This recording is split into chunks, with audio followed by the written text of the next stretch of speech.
तो आप सही को राधे राधे। आज हम सीटेट पेडागोजी का 29 दिसंबर 2022 का पेपर देखेंगे जो कि आपके लिए हेल्पफुल होगा। तो स्टार्ट करते हैं। निम्नलिखित में से कौन सा स्थूल गत्यात्मक कौशल का उदाहरण है? ऑप्शन है पहला, चित्र बनाने के लिए पेन पकड़ना। दूसरा ऑप्शन है कागज को आड़ा टेढ़ा तरीके से काटना। तीसरा ऑप्शन है धागे में माला पिरोना। और चौथा ऑप्शन है खंभे की तरफ फुटबॉल को ला से धकेलना। बताइए राइट आंसर क्या होगा? राइट आंसर बताइएगा इसका क्या होगा? इसका राइट आंसर है चौथा, खंबे की तरफ फुटबॉल को लात से धकेलना। यह इसका राइट आंसर है। बात करते हैं स्थूल गत्यात्मक कौशल की। यह बड़े स्तर का कौशल होता है जिसमें बॉडी फिजिकल रूप से पूरी कार्य करती है, जैसे कि बच्चे के द्वारा फुटबॉल को लात से धकेलना। इसमें बॉडी फिजिकल रूप से पूरी कार्य कर रही है। जबकि बात करते हैं फाइन मोटर स्किल की, किसकी? फाइन मोटर स्किल की। इसमें फिंगर का यूज होता है, जैसे कि ऑप्शन पहला है चित्र बनाने के लिए पेन पकड़ना, इसमें फिंगर का यूज हो रहा है। काज को आड़ा टेढ़ा तरीके से काटना, इसमें भी फिंगर का यूज हो रहा है। तीसरा ऑप्शन है धागे में माला पिरोना, इसमें भी फिंगर का यूज हो रहा है, जो कि फाइन मोटर स्किल के उदाहरण हैं। अगला प्रश्न देखेंगे। बच्चों का विकास डॉट डॉट से डॉट डॉट की ओर बढ़ता है। ऑप्शन है पहला केंद्र बाह्य, दूसरा ऑप्शन है पैर सिर, तीसरा ऑप्शन है विशिष्ट सामान्य और चौथा ऑप्शन है जटिल सरल। इंग्लिश में है development of children proceed from dot dot to dot dot. बताइए इसका राइट आंसर क्या है? दोस्तों इसका राइट आंसर है पहला केंद्र बाह्य। बच्चों का विकास केंद्र से बाह्य की ओर बढ़ता है। Development of children proceed from centre to extremities. यह इसका राइट आंसर है, केंद्र बाह्य। अगला प्रश्न देखेंगे।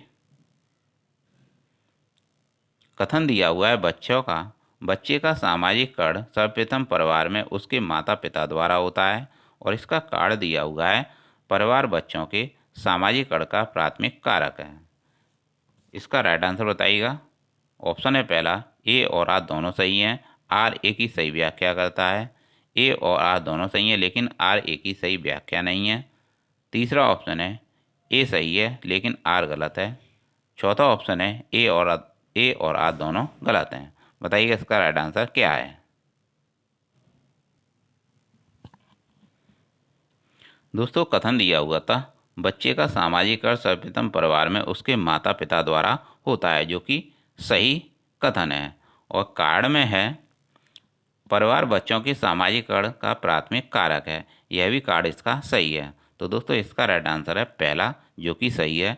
ए और आर दोनों सही हैं और आर ए की सही व्याख्या करता है, जो कि राइट आंसर है। अगला प्रश्न देखेंगे। जीन पियाजे के संज्ञानात्मक विकास के सिद्धांत के अनुसार निम्नलिखित में से कौन सी अवधारणा 3 से 6 वर्ष की आयु वाले बच्चे को सिखानी चाहिए? बताइएगा दोस्तों कौन सी अवधारणा 3 से 6 वर्ष की आयु वाले बच्चों को सिखानी चाहिए? ऑप्शन है पहला संरक्षण की अनुक्रमता, तीसरा ऑप्शन है सांकेतिक प्रतिनिधिकरण या तार्किक अनुप्रयोग। बताइएगा इसका राइट आंसर क्या है? दोस्तों इसका राइट आंसर है सांकेतिक प्रतिनिधिकरण। बच्चों को संकेत की अवधारणा सिखानी चाहिए 3 से 6 वर्ष की आयु वाले बच्चों को। यह संकेत के माध्यम से सीखते हैं। अगला प्रश्न देखेंगे। जीन पियाजे के संज्ञानात्मक विकास के सिद्धांत के अनुसार अधिकांश बच्चे किस अवस्था में वस्तुओं को श्रेणियों में व्यवस्थित करने में सक्षम होते हैं? बताइएगा इसका राइट आंसर क्या होगा? ऑप्शन है पहला संवेदी गामक अवस्था, दूसरा ऑप्शन है पूर्व संक्रियात्मक अवस्था, तीसरा ऑप्शन है मूल संक्रियात्मक अवस्था और चौथा ऑप्शन है औपचारिक संक्रियात्मक अवस्था। बताइए इसका राइट आंसर क्या है? बताइए दोस्तों इसका राइट आंसर क्या है? इसका राइट आंसर है तीसरा मूल संक्रियात्मक अवस्था। यह इसका राइट आंसर है। दोस्तों इसमें गणित संबंधी प्रक्रियाएं आती हैं, यानी तार्किक संबंधी जो कि गणित संबंधी प्रक्रियाएं होती हैं वह इसमें आती हैं मूल संक्रियात्मक अवस्था में, जो कि राइट आंसर है। जो कि यहाँ पर आपसे पूछा गया था कि जीन पियाजे के संज्ञानात्मक विकास के सिद्धांत के अनुसार अधिकांश बच्चे किस अवस्था में वस्तुओं को श्रेणियों में व्यवस्थित करने में सक्षम होते हैं? तो मूल संक्रियात्मक अवस्था में करने में सक्षम होते हैं। यह इसका राइट आंसर है। अगला प्रश्न देखेंगे। जीन पियाजे द्वारा संज्ञानात्मक मानसिक अवधारणाओं के वर्णन के लिए किया गया था। ऑप्शन है पहला पाड़, दूसरा ऑप्शन है वस्तु स्थायित्व, तीसरा ऑप्शन है स्कीमा और चौथा ऑप्शन है समीपवर्तीय विकास का क्षेत्र। बताइएगा इसका राइट आंसर क्या है। बताइएगा संज्ञानात्मक मानसिक अवधारणाओं के वर्णन के लिए क्या किया गया था। दोस्तों इसका राइट आंसर है तीसरा, स्कीमा इसका राइट आंसर है। स्कीमा का प्रयोग जीन पियाजे द्वारा संज्ञानात्मक मानसिक अवधारणाओं के वर्णन के लिए किया गया था। यह इसका राइट आंसर है। ठीक है ना, आगे चलते हैं। दोस्तों रजनी अपने दोस्तों के कार्यों को जैसे को तैसा मानसिकता के आधार पर जांचती है। लॉरेंस कॉलबर्ग के सिद्धांत के अनुसार वर्तमान में रजनी संज्ञानात्मक नैतिक विकास के किस स्तर पर है। ऑप्शन है पहला परंपरागत, पूर्व परंपरागत, तीसरा ऑप्शन है उत्तर परंपरागत, चौथा ऑप्शन है औपचारिक परंपरागत। बताइएगा इसका राइट आंसर क्या है।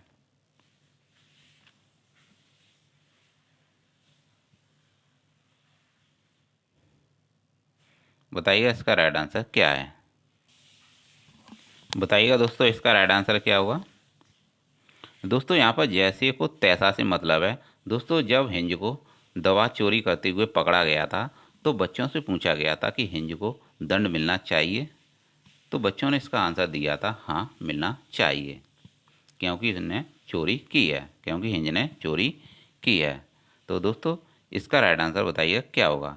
जैसे कि दोस्तों आपने अक्सर देखा होगा कि बच्चे जब एक दूसरे का पेन चुरा लेते हैं तो जब एक बच्चा दूसरे का पेन चुरा लेता है तो दूसरा बच्चा भी कहता है कि इसने मेरा पेन चुराया है तो मैं भी इसका पेन लूँगा। यानी कल मेरा इसने टिफ़िन खाया था तो मैं आज इसका टिफ़िन खाऊंगा, जो कि टिट फॉर टैट से संबंधित है।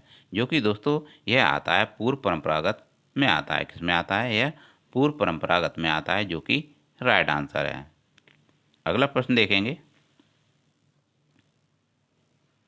जब विद्यार्थी किसी प्रश्न का हल खोजने के दौरान समस्या का सामना करते हैं तो अध्यापक विद्यार्थियों को किस तरह पाठ प्रदान कर सकते हैं। ऑप्शन है पहला उनमें असफलता का भय पैदा करके, दूसरा ऑप्शन है उन्हें प्रश्न का आधा समाधान प्रस्तुत करके, तीसरा ऑप्शन है प्रश्न में कुछ भी कर्षण जोड़कर, चौथा ऑप्शन है उन्हें अपने विचारों की शाब्दिक अभिव्यक्ति करने के लिए निरुत्साहित करके। बताइएगा इसका राइट आंसर क्या होगा। यहाँ पर आपसे पूछा गया था दोस्तों, जब विद्यार्थी किसी प्रश्न का हल खोजने के दौरान समस्या का सामना करते हैं तो अध्यापक को विद्यार्थियों को किस तरह पाठ प्रदान कर सकते हैं। तो अध्यापक विद्यार्थियों को किस तरह पाठ प्रदान कर सकते हैं। बताइएगा इसका राइट आंसर क्या है।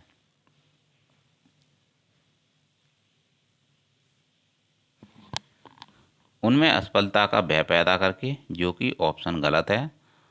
उन्हें प्रश्न का आधा समाधान प्रस्तुत करके, जो कि दोस्तों यह इसका राइट आंसर है। जब बच्चे को आप थोड़ा थोड़ा सपोर्ट कर दोगे तो उस समस्या को वह पूरा सॉल्व कर लेगा। इसी को पाठ प्रदान करना कहते हैं। यानी आप उसे थोड़ा हेल्प कर दोगे बच्चे की। अगर आप थोड़ा हेल्प कर देते हो, अगर वह किसी में अटक गया है किसी को कार्य करते समय, तो अगर आप उसको थोड़ी भी हेल्प कर दोगे तो उस प्रश्न को वह सॉल्व कर लेता है, उस समस्या को वह सॉल्व कर लेता है। तो इसी को पाठ प्रदान करना कहते हैं, जो कि राइट ऑप्शन है। उन्हें प्रश्न का आधा समाधान प्रस्तुत करके पाठ प्रदान करना, यह इसका राइट आंसर है।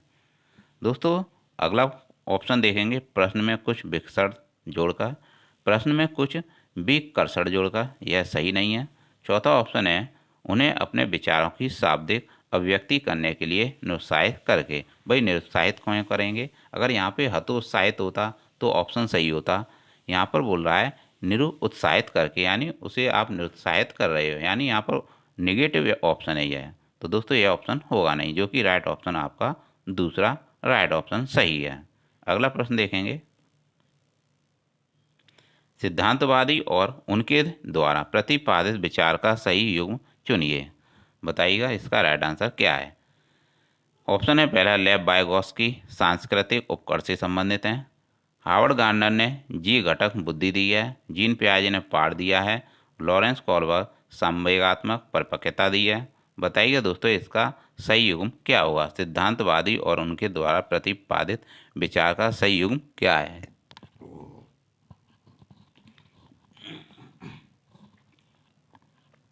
दोस्तों इसका राइट आंसर है पहला, लेव वाइगोत्स्की ने सांस्कृतिक उपकरण दिया है। यह इसका राइट आंसर है।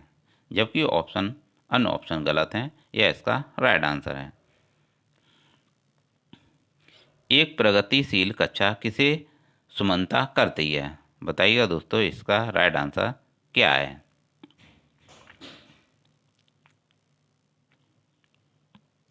A progressive classroom promotes. बताइएगा ए प्रगतिशील कक्षा किसे सुमनता करती है। ऑप्शन है पहला, ज्ञान सृजन की चाह। दूसरा ऑप्शन है विद्यार्थियों में परस्पर विमुखता का भाव। तीसरा ऑप्शन है सामाजिक संदर्भ में अलगाव।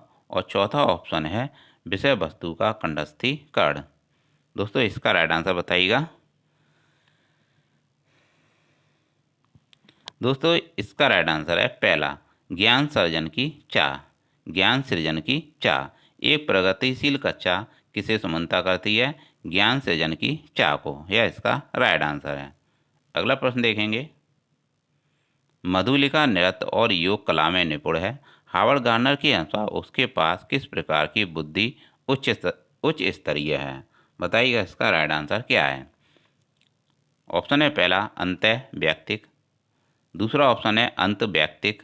तीसरा ऑप्शन है शारीरिक गति संवेदी। और चौथा ऑप्शन है संगीतात्मक। बताइएगा दोस्तों इसका राइट आंसर क्या है। यहाँ पर आपसे पूछा गया था कि मधुलिका नृत्य और योग कला में निपुण है। हावर्ड गार्नर के अनुसार उसके पास किस प्रकार की बुद्धि उच्च स्तरीय है। दोस्तों इसका राइट आंसर है शारीरिक गति संवेदी।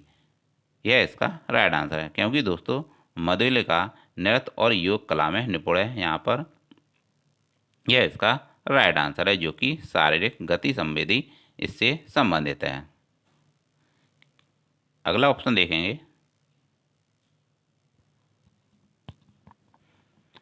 दोस्तों अगला प्रश्न देखेंगे।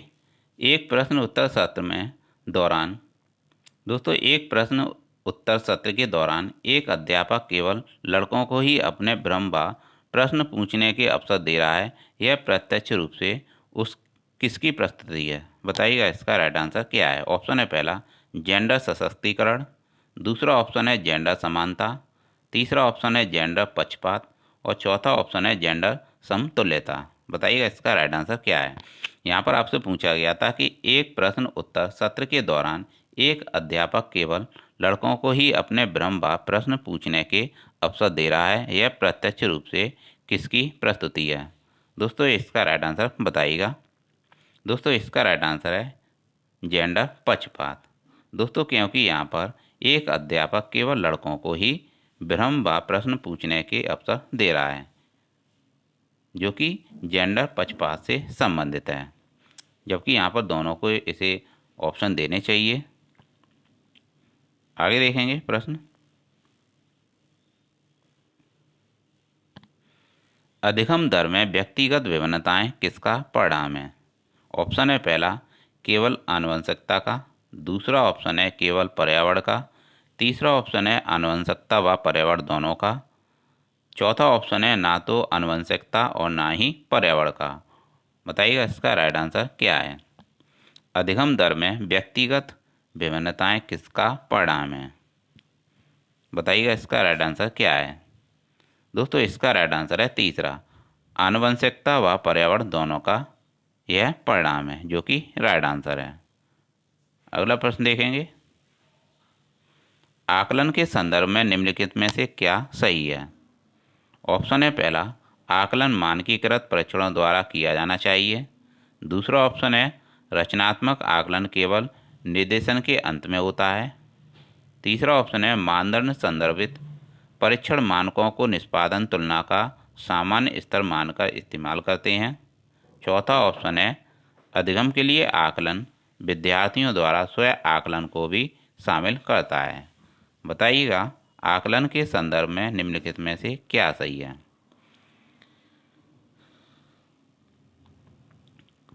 दोस्तों आकलन के संदर्भ में अधिगम के लिए आकलन विद्यार्थियों द्वारा स्वयं आकलन को भी शामिल करता है। यह इसका राइट आंसर है। अगला प्रश्न देखेंगे, विद्यार्थियों में समालोचनात्मक चिंतन का आकलन के लिए अध्यापक को निम्नलिखित में से किसका चयन करना चाहिए? बताइएगा दोस्तों, इसका राइट आंसर क्या है? विद्यार्थियों में समालोचनात्मक चिंतन का आकलन करने के लिए अध्यापक को निम्नलिखित में से किसका चयन करना चाहिए? ऑप्शन है पहला, खुले अंत वाले प्रश्न जिसमें अपसारी चिंतन शामिल है। दूसरा ऑप्शन है वे प्रश्न जिनका उत्तर हाँ या ना में है। तीसरा ऑप्शन है एक शब्द के जवाब वाले प्रश्न। और चौथा ऑप्शन है वे प्रश्न जिनमें केवल घोषणात्मक ज्ञान का प्रत्यास्मरण शामिल है। बताइए इसका राइट आंसर क्या है? दोस्तों, इसका राइट आंसर है पहला, खुले अंत वाले वे प्रश्न जिनमें अपसारी चिंतन शामिल है। दोस्तों, खुले अंत वाले प्रश्न से मतलब यह है बच्चे को एक से ऐसा प्रश्न पूछने चाहिए जिसके एक से अधिक आंसर हों, जिससे कि एक से अधिक आंसर वह बता सके। यानी वही प्रश्न पूछने चाहिए जिसमें अनेक उसके आंसर हों।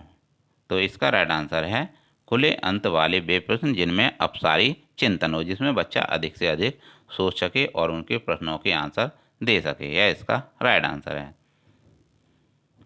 अगला प्रश्न देखेंगे, समावेशी शिक्षा में किसकी आवश्यकता है? ऑप्शन है पहला, मानकीकृत पाठ्यचर्या। दूसरा ऑप्शन है रूढ़िबद्धताओं को बढ़ावा। तीसरा ऑप्शन है अगम्य इमारती ढांचा। और चौथा ऑप्शन है विविधता को स्वीकृति। बताइएगा, समावेशी शिक्षा में किसकी आवश्यकता है? दोस्तों, इसका राइट आंसर है चौथा, विविधता को स्वीकृति। क्योंकि दोस्तों, समावेशी शिक्षा में विविधता को स्वीकृति दी जाती है। यानी समावेशी शिक्षा में सभी प्रकार के लोग सभी प्रकार के बच्चे शामिल किए जाते हैं, जो कि समावेशी शिक्षा कहलाती है। अगला प्रश्न देखेंगे,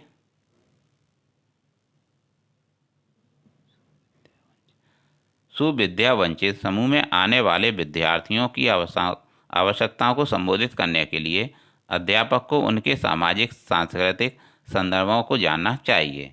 यह कथन दिया हुआ है और इसका कार्ड दिया हुआ है। पाठ्यचर्या की अवकल्पना औसत विद्यार्थियों को ध्यान में रखकर करनी चाहिए। बताइएगा दोस्तों, इसका राइट आंसर क्या है? दोस्तों, यहाँ पर जो कथन दिया है, सुविद्या वंचित समूह में आने वाले विद्यार्थियों की आवश्यकताओं को संबोधित करने के लिए अध्यापक को उनके सामाजिक सांस्कृतिक संदर्भों को जानना चाहिए, जो कि सही है। और जो कार्ड दिया हुआ है, पाठ्यचर्या की अवकल्पना औसत विद्यार्थियों को ध्यान में रखकर करनी चाहिए। यानी अन्य को छोड़ देना चाहिए, औसत की बात कर रहे हैं यहाँ पे। यानी जबकि समावेशी शिक्षा क्या कहती है, सभी को शामिल करना चाहिए, यानी सभी को मौका मिलना चाहिए। जबकि यहाँ पर जो बात हो रही है वह औसत विद्यार्थियों की बात हो रही है। यानी कुछ ही विद्यार्थियों की बात हो रही है, गिने चुने विद्यार्थियों की बात हो रही है, जो कि सही नहीं है। तो दोस्तों, यहाँ पर जो आंसर होगा वह क्या होगा, बताइएगा अब। दोस्तों, इसका राइट आंसर है ए सही है लेकिन आर गलत है। यह इसका राइट आंसर है। अगला प्रश्न देखेंगे, dyslexia is a dot dot disability पठन वैकल्प किस प्रकार की विकलांगता है? बताइएगा, अधिगम विशिष्ट या संवेदी या व्यवहारात्मक या गत्यात्मक। बताइएगा, इसका राइट आंसर क्या है? पठन वैकल्प किस प्रकार की विकलांगता है? दोस्तों, इसका राइट आंसर है अधिगम विशिष्ट। अधिगम विशिष्ट की यह विकलांगता है। यह इसका राइट आंसर है। यानी specific learning dyslexia is a specific learning disability, यानी पठन विकार की विकलांगता है। यह इसका राइट आंसर है। अगला प्रश्न देखेंगे, निम्नलिखित में से कौन सा स्वलीनता विकार का विशिष्ट लक्षण है? ऑप्शन है पहला, बाधित संप्रेषण। दूसरा ऑप्शन है दिनचर्या में परिवर्तन के लिए आग्रह। तीसरा ऑप्शन है उच्च स्तरीय शब्द भंडार। चौथा ऑप्शन है परिवेश में परिवर्तन के लिए प्रतिरोध। बताइएगा, इसका राइट आंसर क्या है? स्वलीनता विकार का विशिष्ट लक्षण क्या है? दोस्तों, स्वलीनता विकार का विशिष्ट लक्षण है बाधित संप्रेषण। यह बाधित संप्रेषण करता है स्वलीनता विकार का, जो कि विशिष्ट लक्षण है। यह इसका राइट आंसर है। इंग्लिश में देखेंगे दोस्तों, which of the following is a typical characteristic of autism disorder, जो कि ऑटिज्म डिसऑर्डर किससे संबंधित है? इम्पेयर्ड कम्युनिकेशन, यह इसका राइट आंसर है। अगला प्रश्न देखेंगे, कक्षा में विभिन्न योग्यताओं वाले विद्यार्थियों की आवश्यकताओं की पूर्ति कैसे की जा सकती है? बताइएगा, कक्षा में विभिन्न योग्यताओं वाले विद्यार्थियों की आवश्यकताओं की पूर्ति कैसे की जा सकती है? ऑप्शन है पहला, श्रेणीबद्ध कठिनाई के कार्य देकर। दूसरा ऑप्शन है मानकीकृत निर्देश देकर। तीसरा ऑप्शन है केवल सामान्य शिक्षार्थियों की आवश्यकताओं को संबोधित करके। चौथा ऑप्शन है विभिन्न आवश्यकताओं वाले शिक्षार्थियों की उपेक्षा करके। बताइए इसका राइट आंसर क्या होगा? बताइएगा इसका राइट आंसर क्या होगा? कक्षा में विभिन्न योग्यताओं वाले शिक्षार्थियों की आवश्यकताओं की पूर्ति कैसे की जा सकती है? दोस्तों इसका राइट आंसर है श्रेणीबद्ध कठिनाई के कार्य देकर। यह इसका राइट आंसर है, क्योंकि बच्चे को एकदम कठिनाई का कार्य नहीं देना है, उसे श्रेणीबद्ध कठिनाई के कार्य देकर यानी स्टेप बाय स्टेप उसे देना चाहिए, जो कि राइट आंसर है। अधिगम तब अधिक अर्थपूर्ण होता है जब विषय वस्तु को डॉट डॉट रूप में प्रस्तुत किया जाता है। ऑप्शन है पहला, संदर्भ से हटकर। दूसरा ऑप्शन है अप्रासंगिक। तीसरा ऑप्शन है बहुत ही अमूर्त। चौथा ऑप्शन है संयोजित। बताइए इसका राइट आंसर क्या है? अधिगम तब अधिक अर्थपूर्ण होता है जब विषय वस्तु को रूप में प्रस्तुत किया जाता है।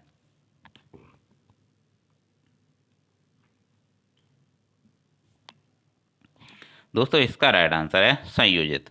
संयोजित तरीके से अधिगम तब अधिक अर्थपूर्ण होता है जब विषय वस्तु को संयोजित रूप में प्रस्तुत किया जाता है, यानी आपको बच्चे को कहानी से कनेक्ट करके सिखाना है। बच्चे को आप कहानी से कनेक्ट करके सिखाइएगा, तभी बच्चा अर्थपूर्ण तरीके से सीखता है। यानी आपको उसे कनेक्टिविटी देखना है, यानी किसी कहानी से जोड़ के आपको सिखाना है वस्तु बच्चे को, जो कि राइट आंसर है संयोजित। अगला प्रश्न देखेंगे। दोस्तों अंतरिक्ष की अवधारणा समझाते समय एक अध्यापक ने महसूस किया कि विद्यार्थियों में इस विषय को लेकर अनेक भ्रांतियां हैं। अध्यापक की इस स्थिति के प्रति क्या प्रतिक्रिया होनी चाहिए? ऑप्शन है सीधे सीधे उन भ्रांतियों को अस्वीकृत करना चाहिए। दूसरा ऑप्शन है इन भ्रांतियों के प्रति विद्यार्थियों के तर्क जानने चाहिए। इन भ्रांतियों के प्रति विद्यार्थियों के तर्क जानने चाहिए। तीसरा ऑप्शन है विद्यार्थियों को सही जानकारी कंठस्थ करने के लिए निर्देश देना चाहिए। चौथा ऑप्शन है नकारात्मक पुनर्वलन का प्रयोग करते हुए इन भ्रांतियों को मिटा देना चाहिए। बताइए इसका राइट आंसर क्या होगा? अंतरिक्ष की अवधारणा समझाते समय एक अध्यापक ने महसूस किया कि विद्यार्थियों में इस विषय को लेकर अनेक भ्रांतियां हैं। अध्यापक की इस स्थिति के प्रति क्या प्रतिक्रिया होनी चाहिए? बताइए इसका राइट आंसर क्या है? दोस्तों इसका राइट आंसर है दूसरा, इन भ्रांतियों के प्रति विद्यार्थियों के तर्क जानने चाहिए, जो कि राइट आंसर है। अगला प्रश्न देखेंगे। विद्यार्थियों को किसी भी अवधारणा के बारे में समझाते हुए निम्न में से किस बात का ध्यान रखना चाहिए? बताइएगा इसका राइट आंसर क्या होगा?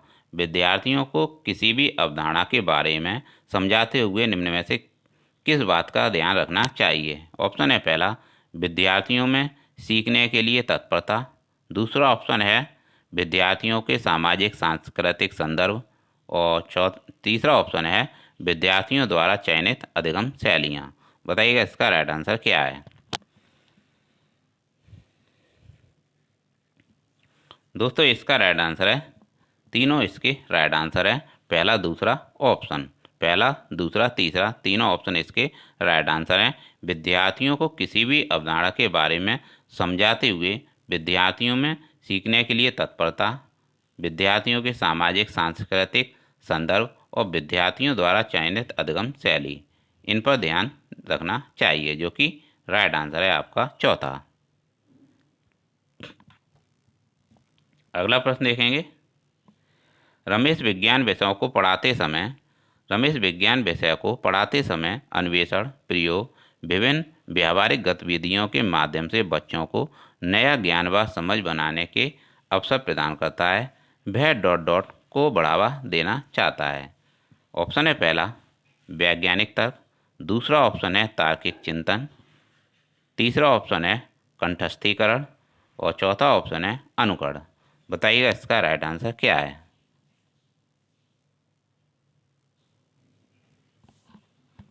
बताइएगा इसका राइट आंसर क्या है। यहाँ पर आपसे पूछा गया था कि रमेश विज्ञान विषय को पढ़ाते समय अन्वेषण, प्रयोग, विभिन्न व्यावहारिक गतिविधियों के माध्यम से बच्चों को नया ज्ञान व समझ बनाने के अवसर प्रदान करता है। वह किसको बढ़ावा देना चाहता है। दोस्तों इसका राइट आंसर है वह बढ़ावा देना चाहता है वैज्ञानिक तर्क और तार्किक चिंतन को वह बढ़ावा देना चाहता है, जो कि ऑप्शन पहला और दूसरा सही है। राइट आंसर है पहला, यानी पहला और दूसरा ऑप्शन सही है। बात करते हैं कंठस्थीकरण की। यह क्या होता है। यह रटना होता है। क्या होता है। यह रटना होता है, तो रटकर तो होगा नहीं। बात करते हैं अनुकरण की। अनुकरण का मतलब होता है दोहराना, किसी बात को दोबारा से रिपीट करने यानी नकल करना, जो कि यह सही नहीं है। तो ऑप्शन पहला और दूसरा सही है। वैज्ञानिक तर्क व तार्किक चिंतन, वह वैज्ञानिक तर्क व तार्किक चिंतन को बढ़ावा देना चाहता है। यह इसका राइट आंसर है। अगला प्रश्न देखेंगे। निम्नलिखित में से अध्यापक द्वारा अपनाई गई कौन सी विधि अधिगम प्रक्रिया में विद्यार्थियों की सक्रिय भूमिका को कम महत्व देती है। ऑप्शन है पहला व्याख्यान, दूसरा ऑप्शन है पूछताछ, तीसरा ऑप्शन है चर्चाएं और चौथा ऑप्शन है खोज अन्वेषण। बताइएगा इसका राइट आंसर क्या है। बताइएगा निम्नलिखित में से अध्यापक द्वारा अपनाई गई कौन सी विधि अधिगम प्रक्रिया में विद्यार्थियों की सक्रिय भूमिका को कम महत्व देती है। यहाँ पर आपको बताना है सक्रिय भूमिका को कम महत्व देती है। दोस्तों इसका राइट आंसर है पहला व्याख्यान विधि। दोस्तों व्याख्यान विधि सक्रिय भूमिका को कम महत्व देती है, जबकि सक्रिय भूमिका को महत्व कौन देता है। पूछताछ, यानी आप बच्चे से पूछो, बच्चा आपसे पूछे, यानी आप बच्चे से पूछोगे तो यह पूछताछ के या सक्रिय भूमिका को महत्व देती है। चर्चाएं, यानी बच्चे से आप चर्चाएं करो, बच्चे से आप पूछे, बच्चा आपसे पूछे, तो ये चर्चाओं में आती है। खोज अन्वेषण, यानी बच्चे खोज करते हैं। छोटे बच्चे जो होते हैं वे वैज्ञानिक खोज करते हैं। तो दोस्तों इसका राइट आंसर था व्याख्यान, जो कि सक्रिय भूमिका को कम महत्व देते हैं, जो कि सक्रिय भूमिका को कम महत्व देती है व्याख्यान विधि। यह इसका राइट आंसर था। अगला प्रश्न देखेंगे। अब कथन दिया हुआ है ए, आंतरिक अप्रेरणा एक बच्चे को स्वेच्छा से अपनी आंतरिक खुशी के लिए काम करने के लिए प्रेरित करती है, काम करने को प्रेरित करती है। और इसका जो कार्ड दिया हुआ है, शिक्षक को आंतरिक रूप से अप्रेरित करने के स्थान पर विद्यार्थियों को बाह्य रूप से अप्रेरित करना चाहिए। तो दोस्तों यहाँ पर पूछा गया है, दोबारा से बताता हूँ, जो अवकथन दिया हुआ है, अवकथन ए कह रहा है कि आंतरिक अप्रेरणा एक बच्चे को स्वेच्छा से अपनी आंतरिक खुशी के लिए काम करने को प्रेरित करती है, यानी अंदर से प्रेरित करती है। यानी बच्चे को अंदर से प्रेरित कराइएगा काम करने के प्रति, यानी आप कर सकते हो, ऐसा कर सकते हो, यानी आप यह कर सकते हो, बच्चे को अंदर से प्रेरित कराइएगा। जबकि दूसरा ऑप्शन क्या कह रहा है, शिक्षक को आंतरिक से अप्रेरित करने के स्थान पर, यानी बच्चे को अंदर से अप्रेरित नहीं करना है, बच्चे को, विद्यार्थी को बाह्य रूप से अप्रेरित करना है, यानी अंदर से नहीं बाह्य रूप से प्रेरित करना है, जो कि नेगेटिव आंसर है। कैसा है, नेगेटिव आंसर है। तो दोस्तों इसका राइट आंसर क्या होगा। दोस्तों इसका राइट आंसर है तीसरा, ए सही है लेकिन आर गलत है। ए सही है लेकिन आर गलत है, जो कि राइट आंसर है तीसरा। अगला प्रश्न देखेंगे।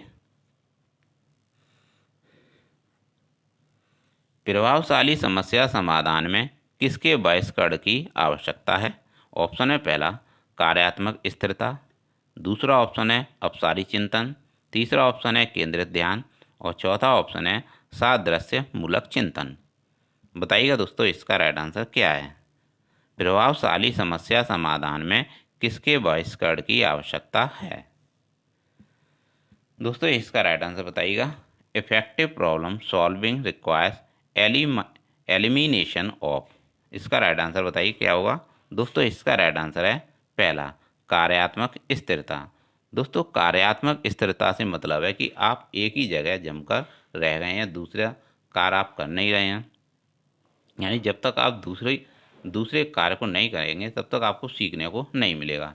यानी आप वहीं जमकर रह गए हैं, आप दूसरा कार्य को करना ही नहीं चाहते हैं, जो कि आपको इसे बहिष्कार करने की आवश्यकता है। यानी प्रभावशाली समस्या समाधान तब होगा जब आप कार्यात्मक स्थिर यानी जो स्थिर कार्य है उसको बहिष्कार करेंगे। तो यह इसका राइट आंसर है, कार्यात्मक स्थिरता यानी फंक्शनल फिक्स्डनेस, यह इसका राइट आंसर है।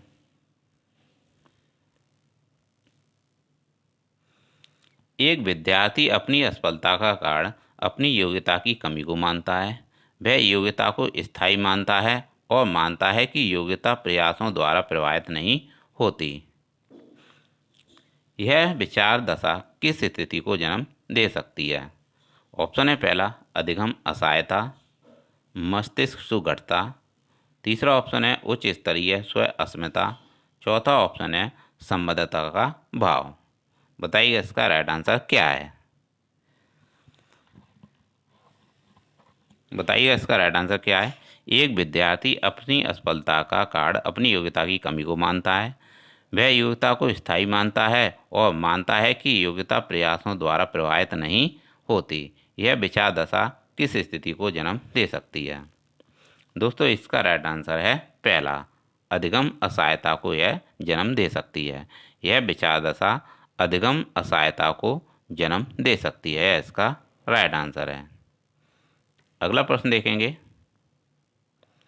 अवधारणाओं को इस तरह से प्रस्तुत करना चाहिए जो, ऑप्शन है पहला, विद्यार्थियों में सफलता के प्रति चिंता पैदा करें। दूसरा ऑप्शन है उनके पूर्व ज्ञान और स्कीमा को क्रियाशील करें। तीसरा ऑप्शन है उन्हें अप्रासंगिक सूचनाओं के माध्यम से विकर्षित करें। चौथा ऑप्शन है केवल उच्च स्तर अधिगम योग्यता वाले विद्यार्थियों की मदद करें। बताइएगा इसका राइट आंसर क्या है। अवधारणाओं को इस तरह से प्रस्तुत करना चाहिए जो, बताइएगा इसका राइट आंसर क्या होगा। दोस्तों अवधारणाओं को इस तरह से प्रस्तुत करना चाहिए जो उनके पूर्व ज्ञान और स्कीमा को क्रियाशील करें, यह इसका राइट आंसर है। अगला प्रश्न देखेंगे। घोषणात्मक ज्ञान, ऑप्शन है पहला, किसी घटना के घटित होने की प्रक्रिया की व्याख्या करता है। ऑप्शन है दूसरा, युक्तियों के प्रयोग के बारे में समझ की व्याख्या करता है। तीसरा ऑप्शन है घोषणात्मक ज्ञान मुख्यतः ज्ञान को क्या और कौन पहलुओं के बारे में जानना है। और चौथा ऑप्शन है कि समस्या समाधान प्रक्रिया में कोई भूमिका नहीं है। बताइएगा इसका राइट आंसर क्या है।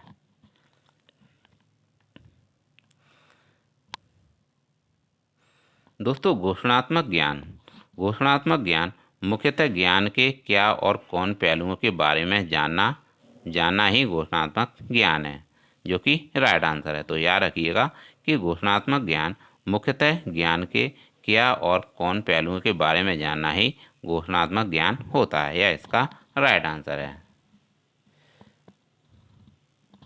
तो दोस्तों ये थे सीटेट पेडागोजी के प्रीवियस ईयर के प्रश्न, जो कि आपके लिए हेल्पफुल होंगे। तो आप एक दो बार इन प्रश्नों को और देख लीजिएगा, इससे आपको कॉन्सेप्ट मिलेगा। तो दोस्तों ऐसे ही क्लास आपके लिए लाते रहेंगे। मिलते हैं नेक्स्ट क्लास में। Thanks for watching. चैनल को लाइक और सब्सक्राइब जरूर करें, इससे मोटिवेशन मिलता है। मिलते हैं नेक्स्ट क्लास में। Thanks for watching.